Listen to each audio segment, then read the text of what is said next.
dalam kasih Tuhan semua dapat sehat dan sukacita, termasuk sukacita untuk dengar kebenaran firman Tuhan dalam acara renungan firman Tuhan. Mari kasih segar hati di channel YouTube YKB Bahasa Kupang. Nah, hari sama-sama dengan Pendeta Lady Gana Mansopu dari Sinode Gemit. Sebelum dengar renungan, mari kita berdoa supaya Tuhan Allah penuh barisi pimpin sang katong. Mari berdoa. Tuhan Allah, Bapa yang maha baik, Kau bersyukur Tuhan Allah kasih Kau ini hari. Tuhan kasih Kau kesempatan hidup. Tuhan Allah, sekarang Kau mau jadi tenang karena Kau mau dengar Tuhan Allah pun kehendak. Tolong Kau dari roh barisi, roh pengertian, agar Kau mengerti bagaimana hidup yang benar menurut Tuhan Allah pun mau dan ukuran. Dalam Yesus Kau berdoa. Amin.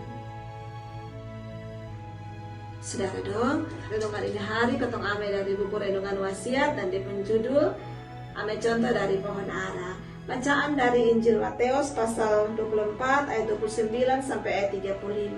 Nah, yang jadi ketong pusat renungan di Injil Matius pasal 24 ayat 32. Kita baca kasih ketong dari Alkitab terjemahan bahasa Kupang. Dia membunyi, beta ame contoh ke pohon. Kalau dia pun daun mulai kuning, itu tanda bilang musim panas sudah deka datang. Saudara dong, ini cerita tentang ame contoh dari pohon ara adalah bagian dari Tuhan Yesus pun pengajaran tentang akhir zaman. Ini pengajaran akhir zaman mulai dari Injil Matius pasal 24 dan pasal 25. Tuhan Yesus ajar kasih murid-murid dong supaya dong ame contoh dari pohon ara. Waktu dong tunggu ame Tuhan Allah pun hari datang kembali nanti. Kenapa ame contoh dari pohon ara? Tuhan pun tujuan apa? Pohon ara tuh sama ke pohon lain yang mulai batunas di musim semi. Pohon ara justru batunas di awal musim panas. Pohon ara pun tunas yang muncul sama ke mau kasih janji kalau akan ada kesejukan yang dia kasih ke orang-orang yang butuh tanpa untuk berlindung pas lewat di musim panas. Hebatnya pohon ara bukan hanya itu saja dia pun keuntungan, dia juga kasih hasil buah. Orang dulu dong sebut pohon ara buah surga karena dia punya khasiat banyak memati untuk kesehatan. Dari pohon ara pun kesejukan jadi sumber sukacita yang datang waktu hari Tuhan. Itu hari Tuhan pun makna. Tuhan Yesus akan datang kembali dan itu hari Tuhan Allah datang kasih kesejukan, keteduhan, sukacita pi orang yang setia dan percaya sang Tuhan.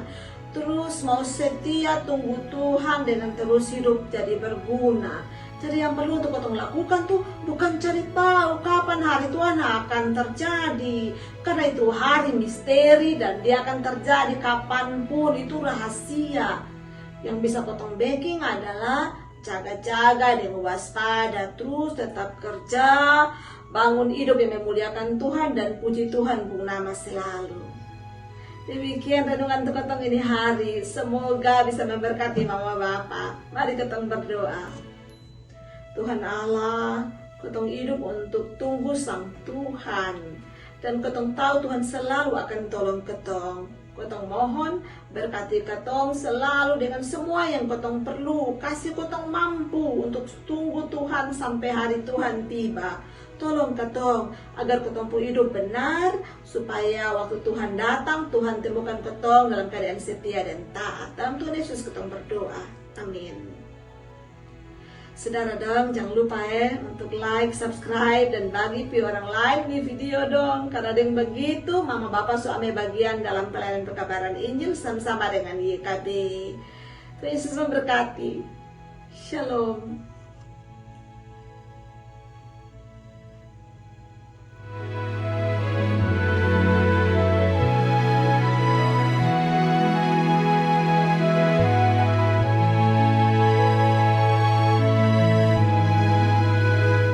Sahabat, mari dukung pelayanan dan pekabaran Injil melalui YKB dengan membagikan link acara ini kepada sebanyak mungkin orang. Dukungan juga dapat saudara lakukan dengan mentransfer dukungan finansial ke rekening BCA ke nomor 450 305 2990 450 305 2990 atas nama Yayasan Komunikasi Bersama.